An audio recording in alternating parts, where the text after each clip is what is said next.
Hello friends, स्वागत आहे तुमचं एका नवीन व्हिडिओमध्ये आणि आपल्या यूट्यूब चॅनलमध्ये सुद्धा. तर बरेच दिवसांनी आपला ब्लॉग येत आहे आणि आत्ता हे मध्येच काय मी चकली बनवते. तर आम्ही ट्रिपला चाललो आहे, तर त्यासाठी मी थोडासा आपला खाऊ बनवून घेते आहे. तर इथे मी चकली बनवत होते. फुटाण्याची डाळ म्हणजे मिक्सरमध्येच मी हे केली 2 वाट्या, आणि तांदळाचं पीठ आणि बाकीचे आपले मसाले, हवरी वगैरे, लाल तिखट, हळद असं बरेच तुम्हाला जे आवडतात ते मसाले तुम्ही त्यामध्ये टाकून बनवू शकता. आणि खूप सुंदर अशी आणि खूप टेस्टी लागत होती चकली. तर अशा पद्धतीने सर्व चकल्या मी पाडून घेतल्या पहिले, आणि नंतर मग काही सोडलेल्या आहेत तर ती आहे चकली. आणि मीडियम याच्यामध्येच तळायच्या, जास्त फुल गॅसमध्ये पण नाही तळायच्या. आणि अशा प्रकारे सर्व चकल्या अशा झालेल्या आहेत. खूप सुंदर झाल्या होत्या, कलर पण खूप छान आलं आहे, तुम्ही बघताच आहे. तर ट्रिपला जाण्या अगोदर 2 दिवस अगोदरच मी ही तयारी केलेली आहे.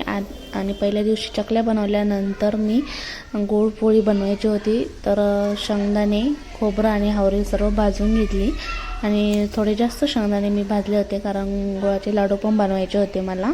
आणि येथे आलू भुजियाची तयारी चालू आहे माझी. नुसती शेव नव्हती बनवायची आहे, थोडी जरा अलग बनवायची होती मला शेव. तर बटाटे पहिले शिजवून घ्यायचे, नंतर आपलं पुरण चालतं तसं त्यांनी चाळून घ्यायचे, म्हणजे गाठी वगैरे राहत नाही मध्ये. आणि नंतर त्याच्यामध्ये हे सर्व मसाले टाकायचे तुम्हाला जे आवडतात ते.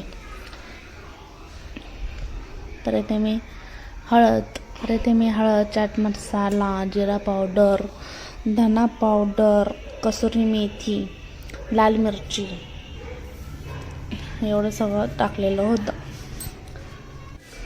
आणि नंतर मीठ टाकायचं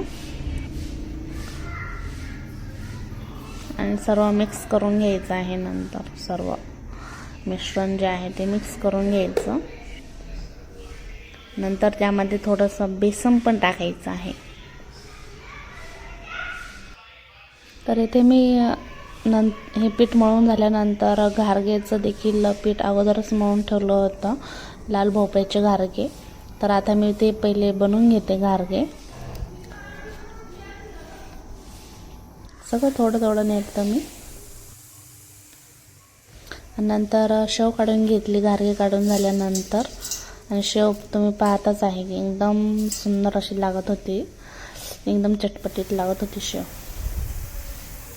नंतर दुसऱ्या दिवशी मी परत ओल्या नारळाची बर्फी बनवलेली आहे, त्याची तयारी चालू आहे. ओल्या नारळाची बर्फी बनवायची. सर्व खूप गडबडीत झालं आणि काही दाखवायचं पण राहून गेलं गडबडीत. नंतर आम्ही संध्याकाळी गावी आलो, आणि आता उद्या सकाळीच आम्ही निघणार आहे. तर तुम्ही कंटिन्यू राहा, आणि कुठे जाणार आहे ते मी तुम्हाला उद्याच्या ब्लॉगमध्ये सांगणार आहे.